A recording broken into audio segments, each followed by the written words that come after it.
L'homme marche sur deux jambes. Il est bipède.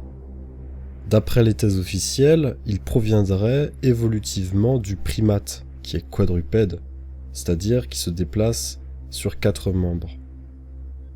Aujourd'hui, nous allons voir à l'aide d'études scientifiques pourquoi cette allégation est fausse et pourquoi l'homme ne descend pas du primate. Le saut théorique le plus difficile pour la théorie de l'évolution est cette supposée transition d'1 million d'années du singe quadrupède à l'homme bipède. Les paléanthropologues ont tenté d'expliquer ce processus à travers de multiples théories. La théorie la plus célèbre aujourd'hui se nomme la théorie de la savane. Cette dernière postule que la taille des forêts africaines s'est drastiquement réduite il y a environ 4 millions d'années à cause de changements climatiques. Du fait de la disparition de l'offre de nourriture, la population des primates s'est trouvée sous pression, si bien que quelques individus ont cherché de la nourriture hors des forêts en s'aventurant dans la savane. N'étant plus dans les arbres, mais vivant dans les herbes hautes, des singes auraient commencé à se dresser sur leurs 2 jambes arrière pour mieux s'orienter. En même temps, la colonne vertébrale se serait élevée, le cerveau se serait agrandi et développé, et la fourrure épaisse aurait disparu. Si aujourd'hui la théorie de la savane garde une place importante dans l'imaginaire collectif, elle ne fait plus consensus. Parallèlement, les tentatives des paléanthropologues afin d'apporter une meilleure explication du passage du singe à l'homme n'ont pas été concluantes. Le consensus qui existait autrefois se voit être éclaté par une importante remise en question des modèles utilisés depuis ces 70 dernières années. En fait, il existe maintenant un conglomérat d'hypothèses. La théorie de la posture arboricole suggère que la bipédie est apparue lorsque les primates sont descendus des arbres. La théorie de la provision alimentaire met l'accent sur la bipédie comme moyen de transporter de la nourriture sur de longues distances. La théorie de la libération des mains suggère que la bipédie a évolué pour libérer les mains et favoriser le développement d'outils et de comportements complexes. La théorie de la mosaïque propose que l'évolution humaine est une combinaison de facteurs environnementaux, climatiques, comportementaux et biologiques. Tandis que plus récemment, la théorie géologique postule que les singes sont devenus bipèdes parce qu'ils ont migré vers les reliefs rocheux et escarpés de l'Afrique du Sud et de l'Est. Mais si toutes ces théories officielles expliquent différemment l'origine de l'homme, elles portent toutes le même regard sur le fait que l'homme bipède proviendrait évolutivement du primate quadrupède. Cependant, nous allons voir pourquoi cela est faux. Premièrement, l'idée selon laquelle les hommes possèdent un mode de locomotion et de préhension de la main plus adapté à l'environnement est contredite par la science. Les mains des singes sont mieux adaptées à leurs besoins spécifiques que celles des humains. La main de l'homme n'est pas adaptée pour la vie sauvage. Ce qui fait la supériorité de l'homme, c'est surtout son intelligence et sa capacité à créer avec ses mains méticuleuses. D'ailleurs, pour l'anecdote, il est amusant de constater que par comparaison, la main de l'homme, pouvant détenir des objets finement, partage en fait plus de ressemblance avec le gélada, qui fait partie de la branche des singes cynocéphales, que celui du chimpanzé avec qui nous sommes censés avoir un ancêtre commun, et qui lui utilise la préhension du poing parce qu'il ne peut pas détenir des objets entre l'index et le pouce. Mais nous reparlerons de ça plus tard. La bipédie n'est pas un avantage évolutif, car le mode de locomotion quadrupède des singes est plus simple, plus rapide et plus efficace que la marche verticale des humains. Les squelettes de l'homme et du singe se différencient radicalement l'un de l'autre. Les singes vivent surtout dans les arbres et sont de fait quadrupèdes. L'homme, au contraire, se distingue par une marche verticale. Les singes ont la capacité de saisir avec leurs 4 pieds et mains de la même manière, tandis que la morphologie des os et des pieds humains montre nettement que le pied de l'homme a été conçu exclusivement pour la locomotion et non pour se suspendre dans les arbres. Comment les os des pieds des hommes ont-ils pu se transformer aussi fondamentalement qu'ils ne puissent plus saisir ?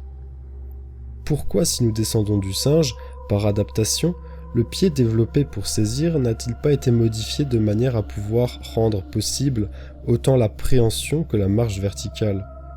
Ou s'agit-il plutôt, comme nous le verrons, de deux caractères structurels séparés, sans aucun lien ou relation de développement? Des analogies figurées et des similarités incitent à répondre par l'affirmative à cette question. Pourtant, les données parlent nettement contre elles. Ceux qui croient en la théorie de l'évolution affirment que ce type de locomotion s'est développé à partir du mouvement sur quatre pattes. La thèse disant que l'homme a toujours marché verticalement et que ses ancêtres ne peuvent pas avoir vécu dans des arbres pour des raisons anatomiques, statiques et logiques a entre-temps été soutenue. Que ce soit par le professeur Robin Cropton en 1996 ou plus récemment, comme nous allons le voir, par la chargée de recherche du CNRS, Yvette Deloison, spécialiste de la locomotion et de la bipédie, qui avait également été membre de l'équipe du célèbre paléanthropologue Yves Coppens.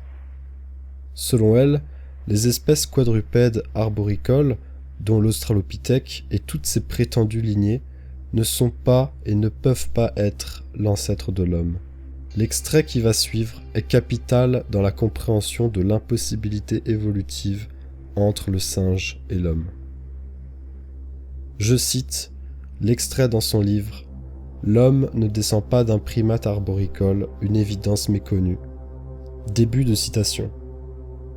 L'hypothèse des anthropologues, telle qu'elle fut développée entre autres par Howells et Wasborn en 1953 et en 1978, et qui continue de faire loi, considère que l'homme a évolué à partir d'un primate arboricole et que son redressement se serait fait dans les arbres avant de descendre sur le sol. Autrement dit, que le pied de l'homme actuel dériverait d'un pied de primate arboricole. Un des premiers à avoir émis cette idée est Huxley en 1868. Depuis, l'ensemble des anthropologues continuent à raisonner sur ces a priori qui n'ont pas vraiment fait l'objet de démonstrations scientifiques. Passé au crible de l'anatomie comparée, cette hypothèse ne résiste pas. Dans le principe, aucune hypothèse scientifique ne doit être conservée si elle n'est compatible avec les faits. En ce qui concerne l'origine humaine, ces faits sont d'ordre paléontologique et anatomique. Les primates, comme d'autres animaux, se placent sur des voies que leur spécialisation a rendues irréversibles, que ce soit les tarsiers ou les simiens, même anthropomorphes. Par exemple, le tarsius a des membres postérieurs très longs adaptés au saut. Les anthropomorphes, gorilles, chimpanzés, orang-outans, ont des membres adaptés à la suspension et à la prise des branches à la fois par les mains et les pieds. Il y a une relation directe entre les proportions des membres et la locomotion. Les valeurs de l'indice intermembral des grands singes sont intéressantes à comparer à celles de l'homme. Yvette Deloison explique ensuite que la main de l'homme présente une symétrie rayonnante et une opposition du pouce aux autres doigts, tandis que le pied, lui, est très spécialisé pour la bipédie permanente. Adduction du premier orteil est prépondérante sur les autres orteils. Présence d'une voûte plantaire avec relèvement antérieur du calcanéum. A l'inverse, les grands singes présentent des mains sans opposition du pouce, mais avec un système musculo-tendineux facilitant la suspension, avec impossibilité d'étendre les doigts quand le membre antérieur est tendu, et entre autres caractères, des phalanges courbes.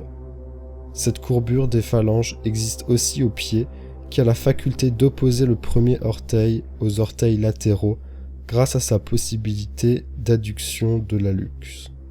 Si l'homme avait emprunté une des voies dans lesquelles la main a un rôle dans la locomotion, il n'aurait jamais pu retourner à son état actuel, car la spécialisation anatomique ne régresse jamais.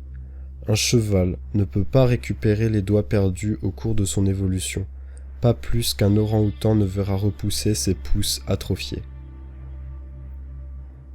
Chez l'homme adulte actuel, la main a conservé une anatomie indifférenciée, c'est-à-dire non spécialisée, ni pour la suspension, ni pour la locomotion. Le pied, quant à lui, est hautement spécialisé dans la locomotion bipède de type humain. On peut même dire que la main est isotrope alors que le pied est anisotrope, c'est-à-dire qu'il n'a pas les mêmes propriétés suivant les mêmes directions. Le pied de l'homme ne possède aucune des caractéristiques de l'arboricolisme que l'on observe chez les grands singes, telles que la régression et l'abduction du premier orteil jointe à des orteils latéraux longs et fortement convexes. Ce qui confirme que chez les australopithèques, le caractère arboricole s'est développé, alors que je pense que l'homme n'a jamais été arboricole. Pour moi, c'est une évidence depuis des années, mais j'ai étudié le pied d'Afrique du Sud sans idée préconçue. Un arboricole ne peut donner un bipède, c'est impossible. En fin de compte, la recherche actuelle suggère qu'il n'y a pas eu de spécialisation évolutive sous forme de développement d'extrémités spécifiques conditionnées par la fonctionnalité. Comme dans beaucoup de domaines, nous acceptons des concepts et des idées qui nous semblent sensés en nous fourvoyant totalement de la possibilité réelle et pratique de la faisabilité de ces concepts. La quadrupédie et la bipédie sont deux états de nature radicalement différents. Deloison souligne que le système vestibulaire, responsable du sens de l'équilibre chez les singes arboricoles, est adapté à leur mode de vie spécifique où ils doivent faire face à des mouvements rapides et complexes dans les arbres. Cela implique des capacités de rotation et de torsion de la tête pour maintenir l'équilibre sur des branches instables. En revanche, chez les humains, le système vestibulaire est fait pour la locomotion bipède terrestre, où la stabilité lors de la marche est primordiale.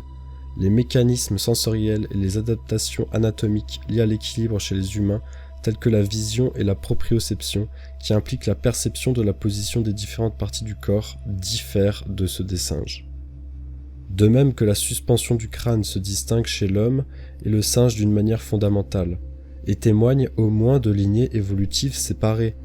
La transformation de la position du corps aurait aussi exigé des transformations profondes de l'ensemble du crâne, car avec la marche verticale, le centre de gravité de la fixation crânienne aurait lui aussi dû changer progressivement, passant du bord du crâne du singe au centre de celui de l'homme. Le trou occipital, où la colonne vertébrale se rattache au crâne, aurait donc dû migrer quasiment le long du crâne, car le crâne d'un chimpanzé pend littéralement au bout de la colonne vertébrale avec un système cartilagineux bien spécifique à lui, alors que le crâne humain repose sur le reste de son corps de manière verticale. Cette différence anatomique notable ne peut pas procéder d'un pur hasard. Aucun des nombreux stades intermédiaires nécessaires à un redressement réussi du singe n'a pu être mis en évidence dans les fossiles. Jusqu'à présent, on a seulement démontré la présence de l'une de ces deux modalités de fixation du crâne, mais aucune qui soit située entre elles et qui constitue un type de transition. Deloison fait remarquer que les muscles responsables de cette fonction chez les singes arboricoles sont adaptés à la suspension à partir de branches et nécessitent une forte mâchoire et des muscles de la nuque bien spécifiques. Chez les humains, ces adaptations ne sont pas présentes, car la suspension du crâne n'est pas une fonction essentielle dans leur mode de vie bipède. Deloison souligne également d'autres différences anatomiques entre les humains et les singes, telles que la position de la colonne vertébrale, la forme de la cage thoracique et la structure des membres. Ces caractéristiques sont en accord avec l'adaptation à la bipédie chez les humains et ne peuvent être expliquées par une ascendance directe à partir d'un singe arboricole et quadrupède. Ainsi, en étudiant les différences radicales entre le singe et l'homme à travers l'étude de la locomotion, l'appréhension, l'anatomie, le sens de l'équilibre, la suspension du crâne et d'autres facteurs, on comprend que les primates et l'homme ont été spécialisés dans leur milieu séparément l'un de l'autre, et qu'il est impossible que l'on provienne d'eux. Car comme le rappelle Deloison, les spécialisations anatomiques ne régressent jamais au cours de l'évolution. Une régression d'une spécialisation anatomique vers un état ancestral antérieur est considérée comme improbable en raison des contraintes évolutives et des contraintes fonctionnelles. Les spécialisations anatomiques ne régressent pas au cours de l'évolution en raison des principes de la sélection naturelle et de l'adaptation. La sélection naturelle favorise les traits qui confèrent un avantage adaptatif dans un environnement donné, tandis que les traits moins avantageux ont tendance à être éliminés progressivement au fil des générations. C'est le fameux exemple de l'orang-outan dont les pouces, atrophiés, ne pourront jamais repousser. De même que les singes, qui sont des espèces quadrupèdes spécialistes de leur environnement, ne pourront pas devenir bipèdes, ou plutôt le redevenir, car selon Yvette Deloison, la quadrupédie proviendrait plutôt de la bipédie. c'est-à-dire que les primates qui marchent à quatre pattes auraient évolué à partir d'ancêtres bipèdes. Elle explique cette évolution en se basant sur plusieurs arguments. Tout d'abord, elle souligne que les membres antérieurs des primates et des humains sont adaptés à des fonctions de manipulation et de préhension. Ils sont munis d'articulations et de muscles qui permettent des mouvements complexes et précis. En revanche, les membres postérieurs sont plus adaptés à la fonction de soutien et de propulsion lors de la marche bipède. Selon Deloison, cette asymétrie dans la structure des membres suggère une évolution de la bipédie vers la quadrupédie. L'auteur affirme également que les membres postérieurs des primates sont naturellement plus puissants et plus adaptés à la propulsion lorsqu'ils sont utilisés pour se déplacer à quatre pattes. Cette observation est basée sur l'observation des primates actuels et de leur capacité motrice. La quadrupédie offre une plus grande stabilité et un meilleur équilibre par rapport à la bipédie. L'utilisation des quatre membres permet une répartition plus équilibrée du poids corporel, réduisant ainsi les risques de chute. De plus, les membres antérieurs et postérieurs peuvent être utilisés de manière coordonnée pour maintenir la stabilité pendant le déplacement. La quadrupédie offre aussi des avantages en termes de vitesse de déplacement et d'efficacité énergétique. En se déplaçant à quatre pattes, les primates peuvent utiliser les membres antérieurs et postérieurs de manière plus synchronisée, ce qui leur permet de se propulser plus efficacement et de se déplacer plus rapidement sur de courtes distances. Selon Deloison, ces arguments anatomiques indiquent que la quadrupédie est une évolution de la bipédie chez le primate, plutôt qu'une forme primitive à partir de laquelle la bipédie aurait émergé. La quadrupédie est plus spécialisée, plus avantageuse et plus aboutie évolutivement que la bipédie pour les besoins des primates. Ainsi, elle soutient l'idée que les ancêtres des primates ont évolué à partir d'une forme bipède, pour ensuite développer la quadrupédie en réponse à des besoins locomoteurs spécifiques. Les théoriciens de l'évolution, eux aussi, connaissent ces différences anatomiques, mais ils sont pris en étau par les préconceptions darwinistes complètement dépassées qui dictent encore la voie à suivre. On le comprend car en l'absence d'explications rationnelles, des discussions qui ne manqueraient pas d'avoir lieu à propos de leur conception seraient nocives plus qu'utiles et montreraient les failles de la théorie de l'évolution. En outre, l'évolution du primate à l'homme aurait demandé une transformation de l'intégralité du système biologique qui ne peut être liée à de simples facteurs de sélection naturelle, d'environnement, de climat, de migration ou de mélange, car la question de la locomotion fait intervenir des domaines trop souvent oubliés et pourtant nécessaires. L'image trompeuse d'un singe qui se lève progressivement sur ses deux jambes ne tient compte d'aucune réalité scientifique, et se voit d'ailleurs être vivement critiquée par les paléanthropologues eux-mêmes.